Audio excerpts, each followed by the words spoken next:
Un saludo a la cuadragésima edición del Festival del Caribe. Mi nombre es Agustín Lao Montes, de Puerto Rico, y esta presentación para el taller, para el coloquio El Caribe que nos une, se titula De la sopa de Wuhan al ajiaco caribeño, del corona crisis a la primavera de ébano. Y bueno, le hablo desde el Caribe colombiano, desde Puerto Colombia, Barranquilla, y como seguramente saben, hay un paro nacional aquí en Colombia, y por eso esas dos imágenes que ven ahí dan testimonio de la participación, de la importantísima participación afrocolombiana en el paro nacional que comenzó el día 28 de abril y continúa hasta hoy día. De eso vamos a hablar, va a ser uno de los temas que vamos a tratar en la presentación. Comenzamos con una cita de Aimé Césaire, el importante poeta, político, activista político, hombre de Estado, ensayista, de Martinica, del discurso sobre el colonialismo que él publicó en el 1950, y nos entendemos esta cita como profética, como que en esa época ya Césaire estaba anticipando el mundo que vivimos hoy día, la crisis civilizatoria que vivimos hoy día. Y por eso dice Césaire: una civilización que prueba ser incapaz de resolver los problemas que crea es una civilización decadente. Una civilización que decide cerrar sus ojos a sus problemas más cruciales es una civilización enferma.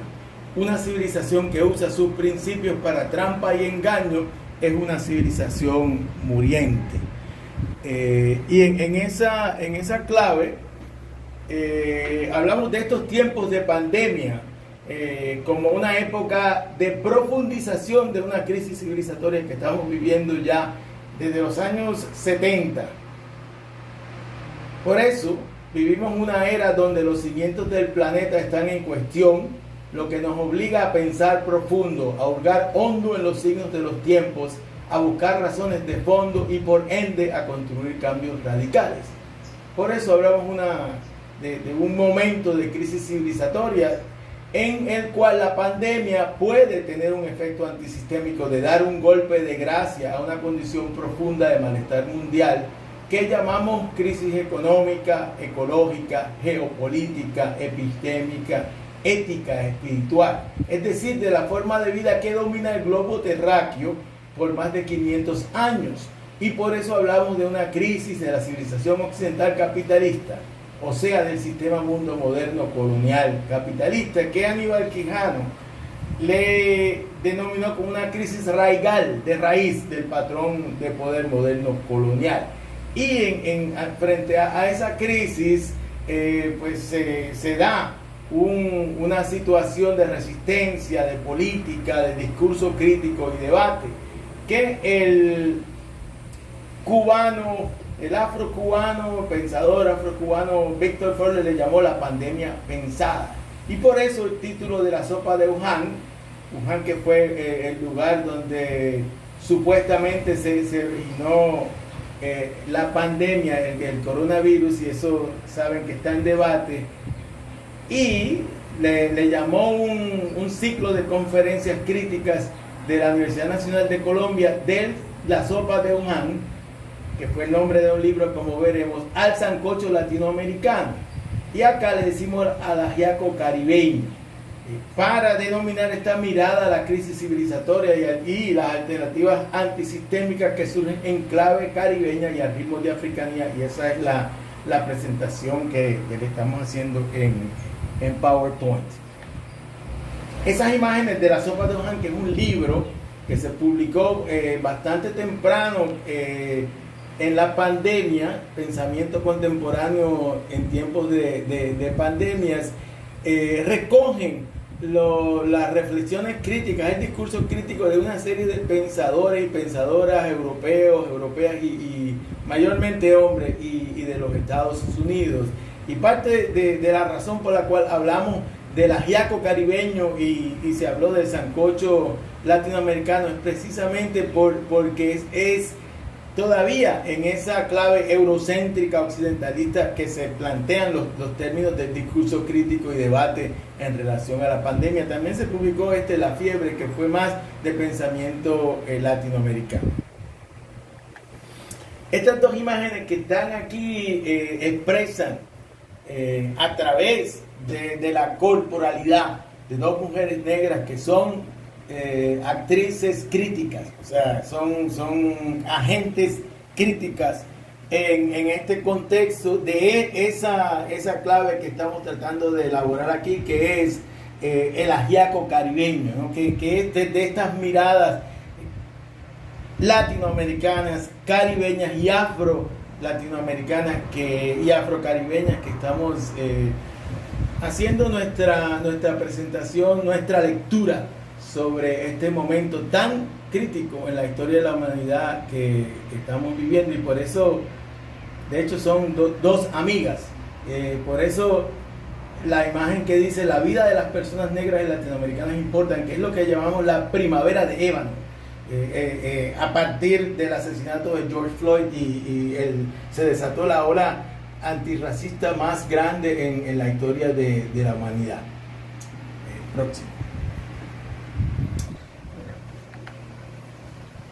Vamos a hablar un poco de cómo interpretamos esta crisis civilizatoria en clave de africanía, y acá resaltamos ese concepto del filósofo africano de Mali, Achille Mbembe, que la crisis civilizatoria tiene como una de sus categorías claves para explicarla, la necropolítica. Es decir, vivimos una era de tánatos, de muerte, ¿no? Freud hablaba de dos instintos, el instinto de la muerte, que es tánatos, y el instinto de la vida, que es eros. Esta era de tánatos solo puede salvar una suerte de eros, una suerte de un vitalismo radical, como le hemos llamado, una apuesta por la vida. La pandemia pone al relieve que está en juego la contradicción entre la vida y la muerte. Cómo en la civilización occidental capitalista prima una lógica de muerte, de destructividad de la vida, no solo humana, sino planetaria en general, debido a racionalidades de acumulación de capital y dominación del sujeto occidental, que se define en ese discurso hegemónico como varón, blanco, letrado, heterosexual y burgués. Y como parte de esa civilización occidental capitalista en su larga duración, como bien dice Achille Mbembe, resalta la necropolítica, o sea, la modernidad, es una cita de Mbembe, desde el principio hasta el final, es una guerra interminable contra la vida. El principio de la vida no es el principio de la modernidad occidental capitalista. Y por eso Mbembe reclama y dice que plantea que estos gestos de acción colectiva, estos gestos de autodefensa en el buen sentido de la palabra, a través de la pandemia, expresan lo que él le llama el derecho universal a respirar. De las guerras contra lo vivo, que es otra cita, se puede decir que su principal propiedad habrá sido dejar sin aliento. Ahora, en este momento de la asfixia y la putrefacción, el amontonamiento y la cremación de cadáveres, esas imágenes de los cadáveres, sobre todo al principio de la pandemia en Guayaquil, en la Amazonía brasileña, está la tierra a punto de transformarse para los humanos en una ruidosa rueda, la necrópolis universal. Por eso, el reclamo del derecho a la respiración es un derecho respecto a la universalidad, no solo de cada miembro de la especie humana, sino de los organismos vivos en su conjunto, que debe entenderse como un derecho fundamental a la existencia. Y por eso esa reinvención del bienestar, del cosmos, en clave afroindígena, en clave de africanía se habla del Ubuntu, ¿no? Que es esa palabra, esa categoría, más que palabra de Sudáfrica, que quiere decir literalmente soy porque somos, afirmando la colectividad, la solidaridad, a contracorriente del individualismo y de esas prácticas de destrucción de la vida, del planeta, que representan esa necropolítica. Y por eso también habla Bembe de lo que él llama el devenir negro del mundo, para referirse tanto a las lógicas esclavistas de captura y depredación que todavía se mantienen, como las secuelas de la esclavitud, con el racismo estructural de la civilización occidental capitalista, como de las lógicas coloniales de ocupación y extracción. Desde la esclavitud, es un largo recorrido histórico a la acumulación por despojo y aniquilación hoy día, ¿no?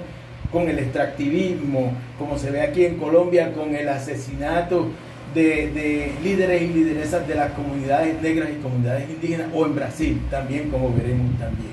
Y por eso hablamos de ritmo, corazón, tambor y ritmo de la respiración como principio de la vida, afirmando la posibilidad y el derecho al aire puro y el agua dulce, que implica la posibilidad de una vida respirable, a contracorriente de un planeta plagado de pandemias, desde el holocausto amerindio, que es una pandemia, y la pandemia como metáfora de la destructividad, se ha elaborado mucho en el contexto del discurso crítico que emerge con esta pandemia, por enfermedades infecciosas, el holocausto amerindio, hasta el coronavirus hoy día. Esa imagen de jóvenes africanos afirmando el derecho a la respiración aparece en uno de estos artículos de Achille Bembe.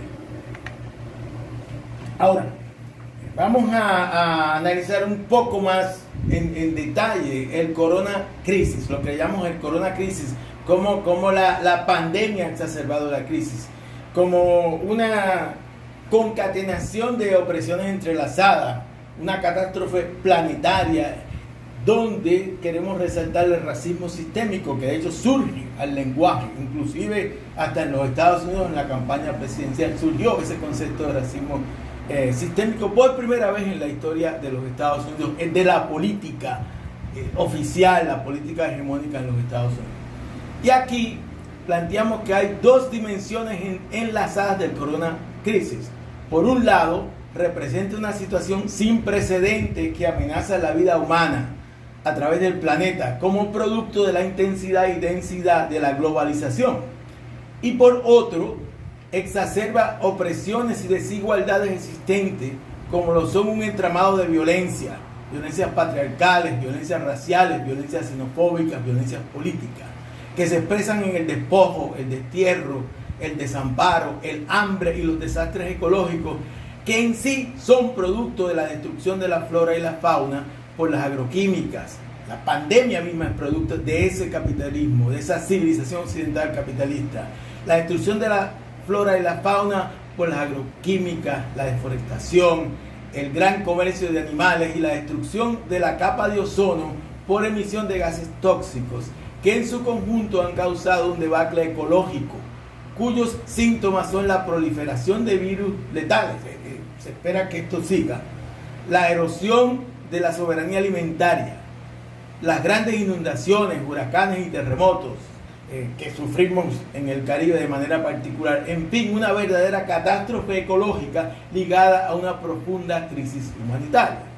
Y como una expresión muy importante de esto, hablamos entonces de los racismos, que se exacerban al extremo en el corona crisis de muchas maneras en sus dimensiones sistémicas, institucionales y cotidianas, cultivando un sentido común del miedo y desplazamiento del descontento hacia otredades. Por ejemplo, la idea del virus chino. Hoy día hay una ola de violencia antiasiática en los Estados Unidos, y eso lo repetía Trump cuando era presidente, que el virus era chino, y eso no se ha probado.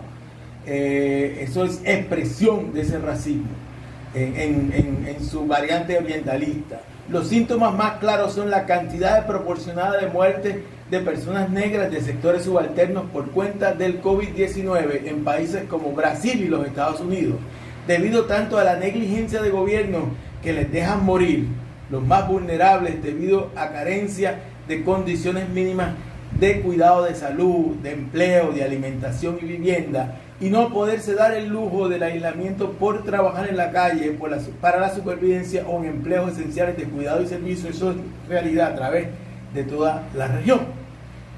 Dos formas enlazadas de violencia racial hay que apuntar aquí: el dejar morir cuerpos desechables por desigualdades e inercia, y el hacer morir expreso en el terror del Estado racial, manifiesto en violencia policial contra Floyd, el genocidio en las favelas de Río de Janeiro y el etnocidio contra los afroindígenas en Colombia y también en Brasil. Y por eso aquí hablamos de un racismo de sobreexplotación y un racismo de aniquilamiento que se entrelaza.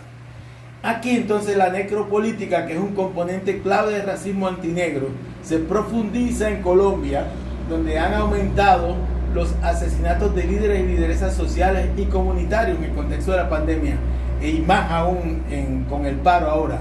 Muchas de ellas afrodescendientes indígenas, como se observa dramáticamente en las masacres contra jóvenes en los últimos meses, y es por eso que a muchas personas le interpelan las máximas: las vidas negras importan y déjenos respirar.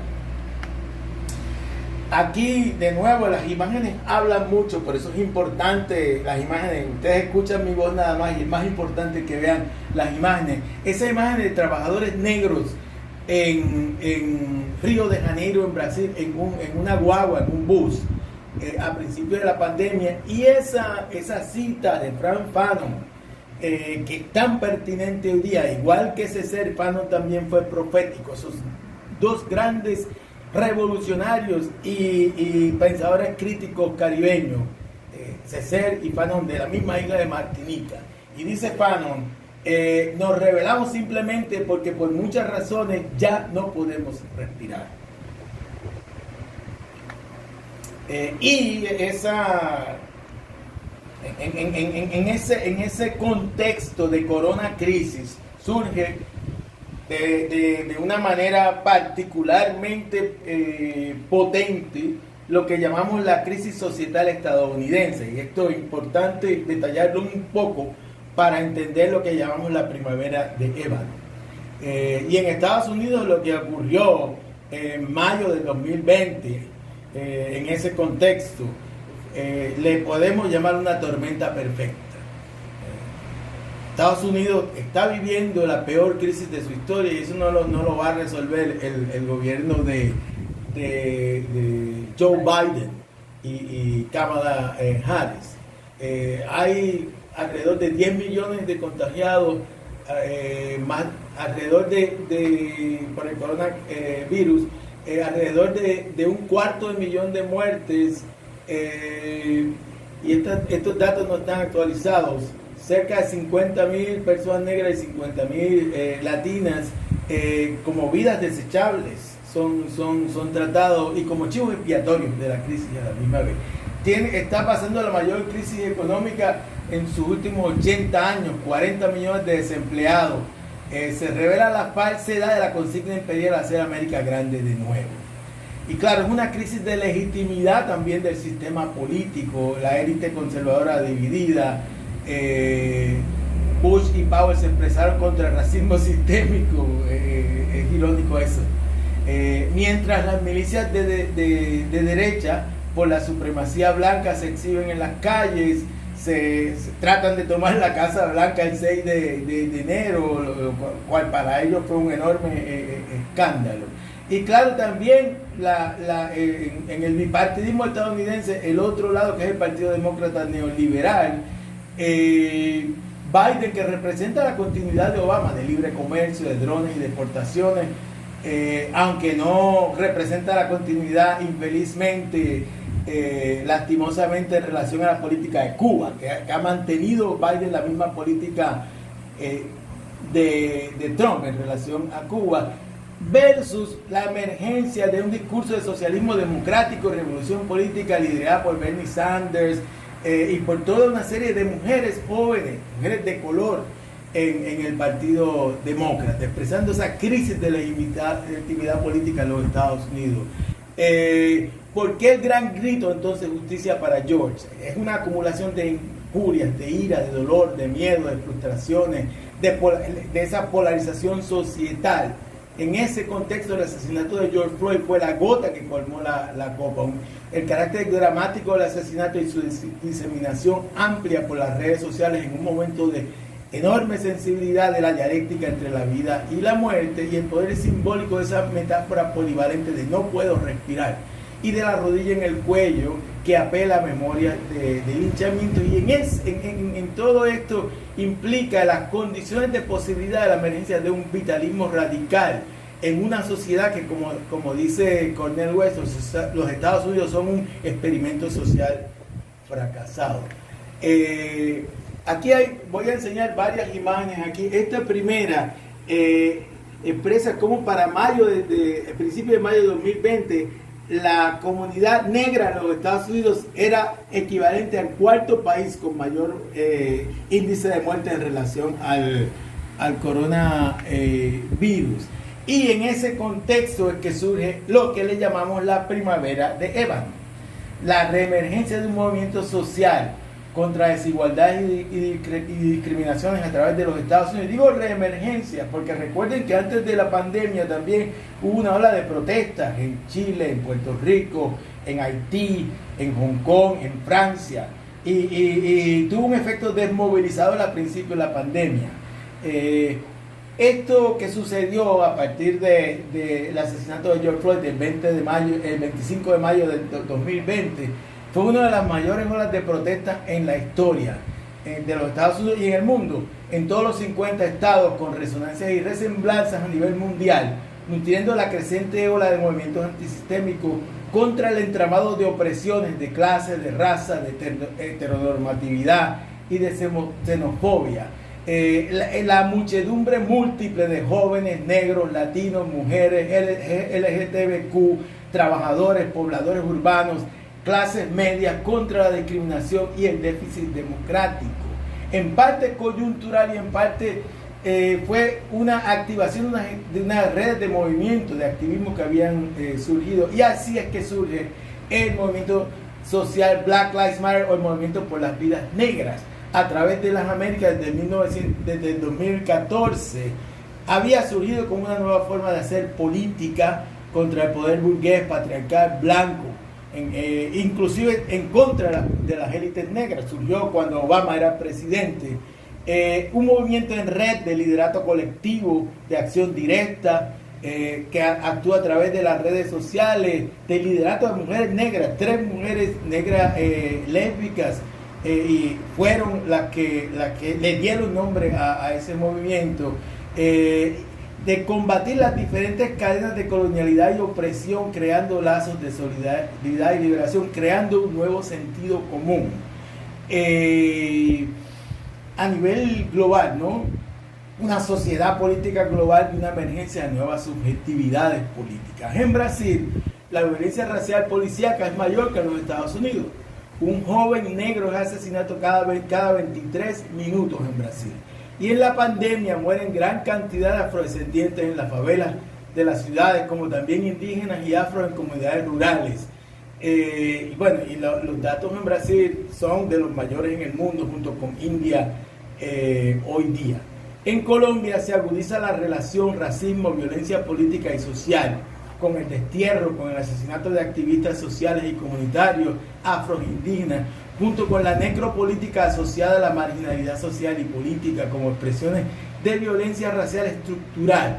Y de nuevo la acumulación por desposesión y aniquilación en Colombia, y lo que Santiago Arboleda le llama el ecogeno etnofeminicidio en ciudades como Buenaventura. Y todo esto, ¿no?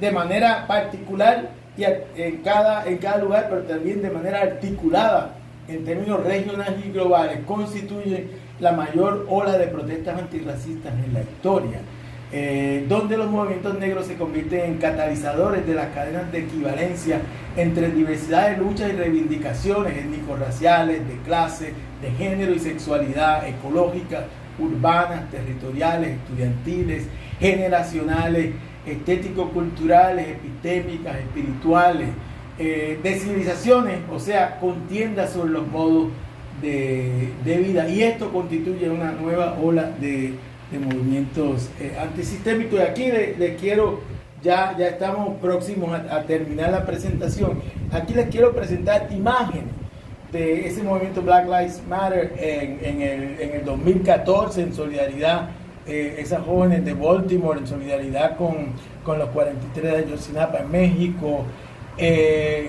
Estas imágenes esto es una larga historia de violencia racial policíaca, George Floyd, cómo en el contexto de George Floyd surgen asesinatos similares, por ejemplo, justicia para Anderson Arboleda en Puerto Tejada, en Colombia, en Washington Heights, en Nueva York, de nuevo en Cali, Colombia, que es uno de los ejes, de hecho, el movimiento negro siendo muy importante de este paro nacional, y cómo, ¿no?, se visibiliza esas formas de necropolítica, esas formas de violencia racial estructural en una comunidad rural cimarrona en Brasil, con esa consigna, las vidas negras importan, ¿no? Cómo interpela, cómo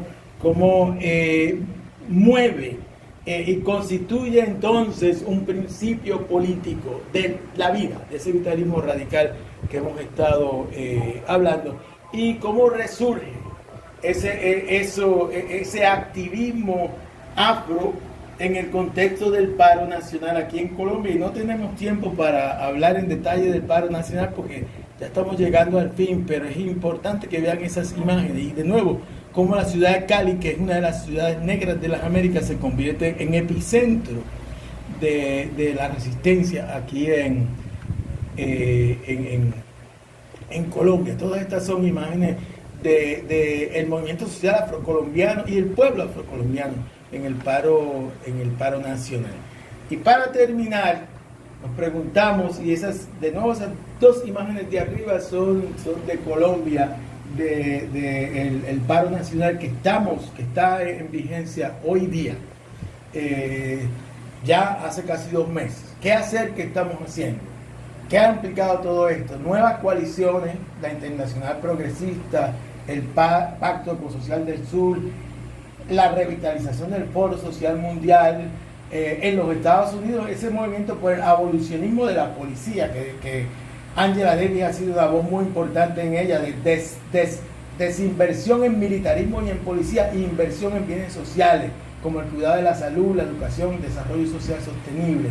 En Brasil, la rearticulación del activismo en general, en contra de el neofascismo representado por Bolsonaro, la articulación de una constelación de movimientos sociales, y en particular la organización de la Coalición Negra por Derechos, que desde los años 70, de la época de la dictadura, no se componía un movimiento negro de ese carácter en Brasil, que ha estado a la cabeza de esta Coalición Negra por los Derechos en los reclamos de impeachment de Bolsonaro.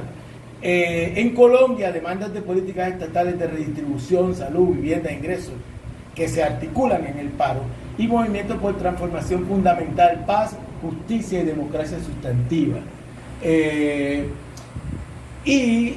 Todo esto también ha implicado, desde el ángulo particular de la cuestión del racismo, una conciencia antirracista radical, a través, en parte, de la esfera pública virtual, de los medios sociales, del Zoom, etcétera, a través de toda la región, en Nueva York, en Puerto Rico, en República Dominicana, en Haití, en Cuba, en Venezuela, en Argentina, en todos esos lugares. De hecho, hemos participado en foros antirracistas. Y aquí, la justicia racial como catalizadora y articuladora de la pluralidad de luchas en aras de transformaciones históricas profundas. Y la importancia del feminismo negro descolonial como articulando todas esas esferas de opresión y en una propuesta de liberación en contra de todas esas formas de desigualdad, de discriminación y de opresión. Cerrando, quiero presentar breve cita de dos manifiestos, el manifiesto de la Articulación Regional Afrodescendiente de las Américas y el Caribe, ARAC, y de la colectiva feminista en construcción en Puerto Rico, que hablan de esas dos esferas de lo político, la política de lo posible a corto plazo y la política de lo deseable a largo plazo. Y a corto plazo hablamos de demandar servicios y bienes básicos, sobre todo para las personas más vulnerables, como las que carecen de seguridad social, vivienda, cuidado de salud y trabajo estable, entre las cuales las y los afrodescendientes estamos sobre representados. Esto implica garantías de seguridad alimentaria, de ingresos mínimos, de salud pública y vivienda. Los estados tienen la responsabilidad principal de elaborar e implementar medidas de política pública que garanticen la vida y el bienestar colectivo, sobre todo el cuidado de salud, ingresos mínimos, salario social y vivienda. Y claro, esos son principios del socialismo. Y la política de lo deseable a largo plazo. Como activistas del movimiento social afrodescendiente, luchamos contra el entramado de opresiones de clase, género, sexualidad, étnicos, raciales, territoriales y geopolíticas que encaran las mujeres y hombres afrodescendientes, entrelazadas en la matriz de poder moderna colonial que prima en un mundo dominado por la globalización neoliberal capitalista. En esa clave nos guía una política de liberación que combate todas las cadenas de opresión en coalición con movimientos de trabajadores, campesinos, feministas, indígenas, LGTBQ, ecológicos, etc. En esta clave escribimos un proyecto para reinventar la emancipación en contra del capitalismo, el racismo, el imperialismo y el patriarcado. Estas son imágenes de Puerto Rico. Estas son imágenes de los movimientos de tumbar las estatuas de los conquistadores y los esclavizadores y reemplazarlos con nuestros héroes y heroínas. Movimientos a través de toda la región, en Brasil, en Colombia, en Estados Unidos.